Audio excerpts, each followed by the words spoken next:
আসসালামু আলাইকুম। Expert holiday 365 এর পক্ষ থেকে সকলকে জানাই প্রাণ ঢালা অভিনন্দন। আশা করি যে যেখান থেকে ভিডিওটা দেখছেন সকলেই অনেক অনেক ভালো আছেন। আজকের আলোচনার মূল বিষয়টা হচ্ছে যে কানাডাতে আপনি অ্যাপ্লাই করেছেন কিন্তু আপনাকে ভিসা দেয়নি, এই মুহূর্তে আপনার আসলে কি করণীয়। তবে আলোচনার পূর্বে আন্তরিক রিকোয়েস্ট, চ্যানেলটি অবশ্যই সাবস্ক্রাইব করবেন নেক্সট ভিডিওগুলো দেখার জন্য। এছাড়া আপনাদের যদি কোনো মূল্যবান মতামত থাকে চাইলে কমেন্ট বক্সে টাইপ করতে পারেন। আমরা সময় সুযোগ বুঝে আপনাদেরকে ভালো একটা অ্যান্সার দেওয়ার চেষ্টা করবো ইনশাআল্লাহ।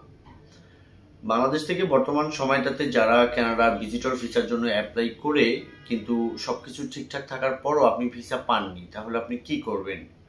এখানে আমি আপনাদেরকে দুটো অ্যাডভাইস দিব বা দেওয়ার চেষ্টা করব। সেটা হচ্ছে যে একটা হচ্ছে যে আপনি কানাডাতে অ্যাপ্লাই করেছেন কিন্তু আপনি ভিসা পাননি, সেক্ষেত্রে আপনি যদি জেনুইন ট্রাভেলার হয়ে থাকেন সেক্ষেত্রে কিন্তু অবশ্যই আপনি চাইলে আমেরিকা বা অস্ট্রেলিয়া বা সেনজিন বা যে কোনো একটা দেশ আপনি ভিজিট করে তারপরে কিন্তু কানাডার জন্য আবার আপনি পুনরায় অ্যাপ্লাই করতে পারেন। এটা হচ্ছে একটা বিষয়।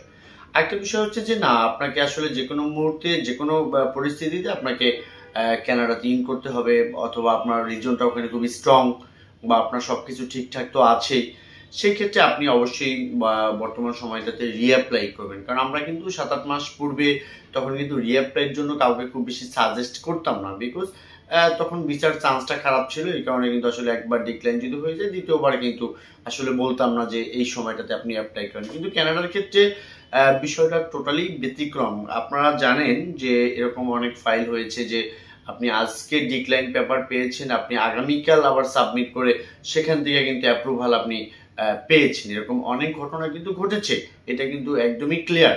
সেই দিক বা সেই রেফারেন্স যদি আপনি হিসাব করেন বা বর্তমান পরিস্থিতিটাকে যদি আপনি ফেস করেন, তাহলে কিন্তু অবশ্যই আপনি যে কোনো সময়ই অ্যাপ্লাই করতে পারবেন। কারণটা হলো যে আপনার ভিসা আপনি যখনই অ্যাপ্লাই করেছিলেন, এটা সবকিছু ঠিকঠাক থাকার পরেও অনেক সময় কিন্তু ভিসা অফিসারের মেন্টালিটির উপর অনেক কিছু ডিপেন্ড করে যে আপনাকে সে ভিসাটা দেবে কি দেবে না। এখন ব্যাপারটা হচ্ছে যে সে আপনার সবকিছু ঠিক ছিল, আপনি নিজে বুঝতেছেন যে আপনার সবকিছু অথেন্টিক, তাহলে আবার দ্বিতীয়বার খুব ভেরি সুন বা দ্রুত সময়ের মধ্যে আপনি অ্যাপ্লাই করাটা কিন্তু আপনার জন্য অযৌক্তিক কোনো কিছু হবে না বর্তমান সময়টাতে। কারণটা হচ্ছে যে একবার আপনি ভিসা না পেলে আপনাকে তো আর ওরা ব্যান্ড করে দেয় না, ওরা কিন্তু সেকেন্ড পেজে বলেই দিয়েছে যে আপনি আবার নতুনভাবে অ্যাপ্লাই করতে পারবেন। আপনি যখনই আবার নতুনভাবে অ্যাপ্লাই করবেন তখন যেই ধরনের ডকুমেন্টেশন দিয়ে আপনি অ্যাপ্লাই করবেন সেটার উপরে জাজমেন্ট করে কিন্তু আসলে ওরা ডিসাইড করবে যে আপনাকে ভিসাটা দেবে কি দেবে না। কারণটা হচ্ছে অনেকে হয়তো চিন্তা করেন যে আমি ফার্স্ট টাইম এটা দিয়ে অ্যাপ্লাই করেছিলাম, তারপরে এখন আমি যদি আবার দুদিন পরে এটা দিয়ে অ্যাপ্লাই করি সেক্ষেত্রে কোনো ঝামেলা হবে কিনা, এটা কানাডার ক্ষেত্রে হওয়ার সুযোগ নেই।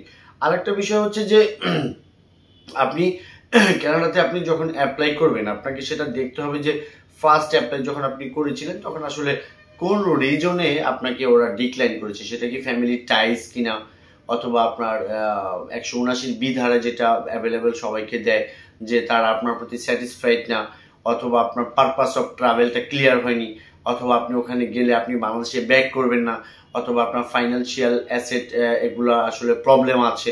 হ্যাঁ, এই জিনিসগুলোকে ফাইন্ড আউট করে তারপরে কিন্তু আসলে অ্যাপ্লাই করাটা হচ্ছে শ্রেয়।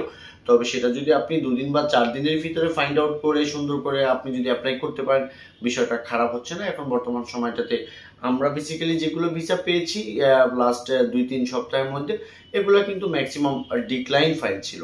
সো ডিক্লাইন হলে যে আপনাকে ভিসা দেবে না এটা ভাবার কোনো প্রকার সুযোগ নেই। তো আমরা নিয়মিতভাবে কানাডা ভিজিটর ভিসা নিয়ে কাজ করছি। এই রিলেটেড যদি আপনাদের কোনো কিছু জানার থাকে স্ক্রিনে দেওয়ার নাম্বারে চাইলে অন দ্য কলে কথা বলতে পারবেন। পাশাপাশি পুরো ফাইলটা যদি আমাদেরকে দিয়ে প্রসেস করাতে চান সেক্ষেত্রে ডেসক্রিপশন বক্সে থাকা অ্যাড্রেস অনুযায়ী সরাসরি অফিসে চলে আসবেন। আমরা আপনাদের কন্ডিশন বুঝে আপনাদেরকে বেস্ট একটা অ্যাডভাইস দেওয়ার চেষ্টা করবো। সকল ভালো থাকবেন। আল্লাহ হাফেজ।